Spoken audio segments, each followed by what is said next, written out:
Je suis très heureuse de vous retrouver pour cette nouvelle année, pour cette cérémonie des vœux qui aurait dû avoir lieu, mais qui va se faire dans un contexte encore très particulier de confinement et d'intimité.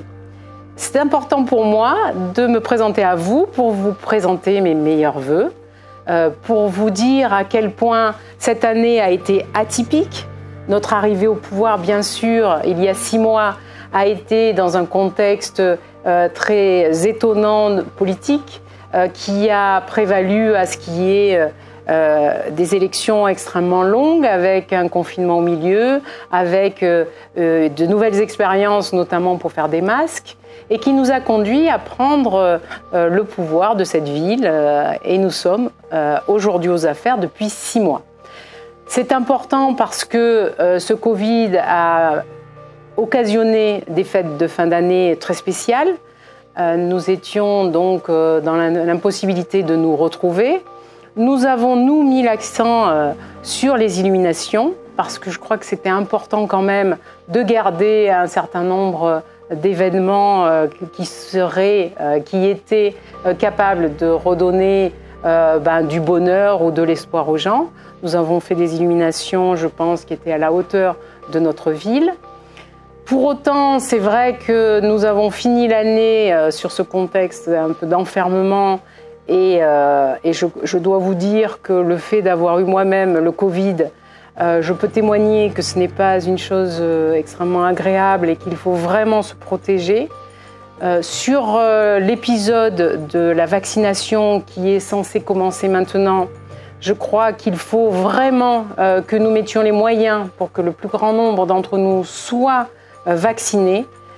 J'ai proposé au préfet, et je continuerai à le faire, de mettre à disposition des locaux, de mettre à disposition du personnel pour que nous puissions le faire le plus rapidement possible. C'est la disposition que nous avons prise avec les villes de la métropole et le président de TPM pour que l'État puisse s'appuyer sur les collectivités parce que je crois que c'est la dimension nécessaire pour que nous puissions vacciner tout le monde rapidement et que nous sortions enfin de cette situation, de ce contexte, de cet historique qui est vraiment très angoissant pour tout le monde. Et je dois dire que ce soit les personnes les plus anciennes dans les EHPAD ou que ce soit les jeunes qui voient leurs 20 ans, 21 ans totalement impactés par ce manque de sociabilité, il faut qu'on en sorte. Donc des raisons d'espérer, nous en avons. Nous avons réussi quand même à conduire un certain nombre de réformes, de projets que vous avez pu constater. Nous avons lancé un certain nombre de dossiers importants pour la ville. Je pense notamment à la réhabilitation du centre-ville à travers le NPNRU, que nous avons réorganisé sans pour autant changer les délais. Donc on a vu la place Laureau devant les Maristes qui est en train de sortir. Mais c'est aussi, dans le courant de l'année, un certain nombre de places qui vont pouvoir être réhabilitées en centre-ville.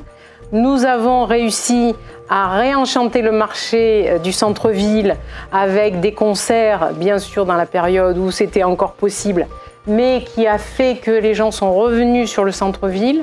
C'est un effort que nous allons continuer. Nous avons un certain nombre d'actions que nous avons menées dans la solidarité pour l'aide alimentaire ou pour les personnes les plus anciennes, pour qu'elles soient identifiées et qu'elles ne soient plus isolées dans le cadre des pandémies.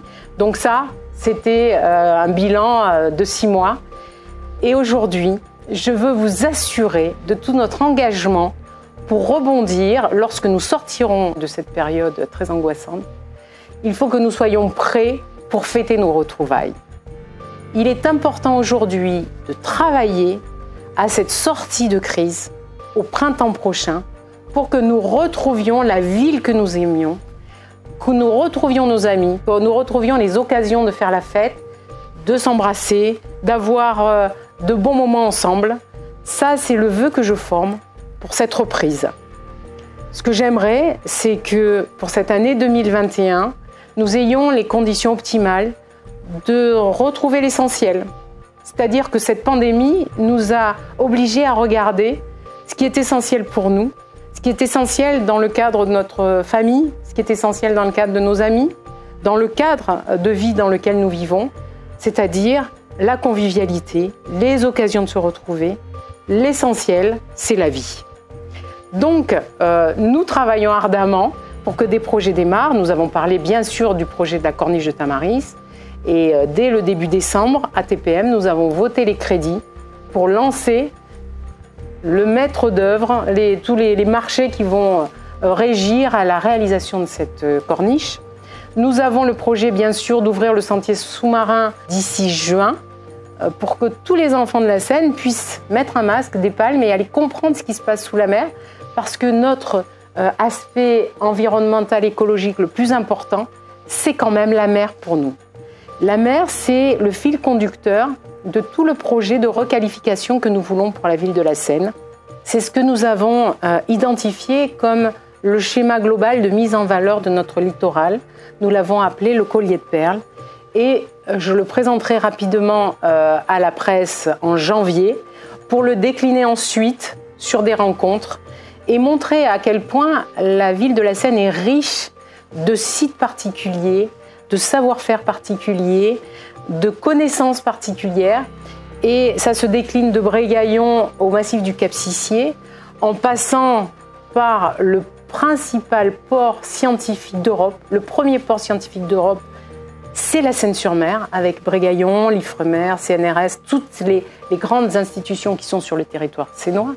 C'est bien sûr l'histoire du centre-ville de la construction navale et de ce centre historique et patrimonial qu'il faut reconnecter avec la mer. C'est bien sûr tout l'aspect balnéaire et touristique des Sablettes que nous allons revaloriser à travers un projet touristique intéressant. Et nous allons montrer à quel point la Seine a un potentiel nature, avec des plages sauvages, avec un littoral qui n'est absolument pas connu et qui va pouvoir faire rayonner la ville de la Seine. Donc voilà, c'est notre objectif, c'est de retrouver la fierté d'être sénois. Je crois qu'aujourd'hui, plus que tout, nous avons besoin de nous réconcilier avec notre environnement, de se dire à quel point nous habitons dans une ville qui est fabuleuse, qui a un très fort potentiel. Tout le monde, je pense, en convient. Aujourd'hui, nous essayons de mettre les choses en perspective pour que ça se voie et que nous soyons bien dans notre ville. Voilà pour ces vœux qui me semblaient nécessaires. Je resterai en contact avec vous. Je pense que ce format qu'on a instauré d'une relation hebdomadaire ou peut-être mensuelle, de se parler en direct, je pense que c'est important parce que justement cette pandémie, cette situation que nous avons vécue depuis maintenant plus de 6 mois, nous amène à réfléchir sur notre nouveau mode de communication. Et je pense que c'est une bonne chose finalement que de se parler directement plutôt que de passer par des institutions ou par des médias, de se parler tout simplement dans mon bureau, que j'ai la chance d'occuper depuis 6 mois, et de vous faire partager cette expérience qui est formidable, de gérer une ville de 65 000 âmes, et du soin que je veux apporter à chacun d'entre vous, du soin que je veux apporter à notre ville, parce que je suis extrêmement fière de la position que j'occupe aujourd'hui. Nous allons lancer d'ici quelques temps la nouvelle marque pour la Seine-sur-Mer. Le thème, c'est « La Seine vous sourit ». J'espère que ça conviendra tout à fait à l'état d'esprit qui est le mien, qui est le nôtre, pour que la Seine rebondisse et que vous ayez une très belle année 2021. Je vous souhaite une année 2021 aussi lumineuse qu'un ciel de Mistral, aussi joyeuse qu'un rire d'enfant. À bientôt.